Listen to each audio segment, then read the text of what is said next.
क्योंकि जब बॉबी पवार ने चुनाव लड़ा, उसको चुनाव लड़वाने वाले कोई नहीं थे। ऐसे युवा साथी जिनकी उम्र 18 से 22, 25, 30 वर्ष थी, उन लोगों ने बैठक करी और कहा कि ये बहुत हो गया।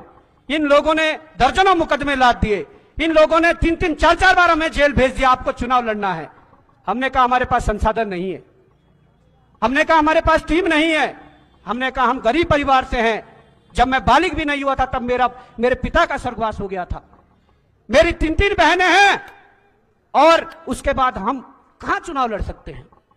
पर जनता ने कहा चुनाव धनबल के आधार पर नहीं लड़ा जाएगा, चुनाव मुद्दों के आधार पर लड़ा जाएगा, तुमने जो काम किया उसके आधार पर लड़ा जाएगा।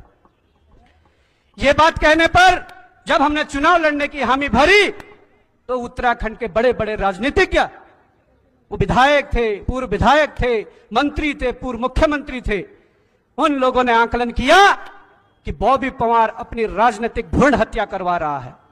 भ्रूण हत्या होती है ना, उन्होंने कहा कि बॉबी पवार अपनी राजनीतिक भ्रूण हत्या करवा रहा है। किस चक्कर में पड़े हो, टिहरी के महाराजा हैं, ऐसे महाराजा है कि देश 1947 में आजाद हुआ, पर वो रियासत आजादी के बाद भी शासन करती रही 2 साल तक, और 1 अगस्त 1949 को भारतीय संघ में विलय हुआ। उस राजशाही के खिलाफ कैसा एक व्यक्ति, सड़कों से निकलकर एक व्यक्ति कैसे चुनाव लड़ सकता है। उन्होंने कहा बॉबी पवार 5,000, 10,000, 15,000, 20,000, 25,000 वोटों पर सिमट जाएगा। पर मैं धन्यवाद देना चाहता हूं टिहरी संसदीय क्षेत्र की जनता का और समस्त उत्तराखंड की जनता का, जिन्होंने अप्रत्यक्ष रूप से भी सहयोग किया।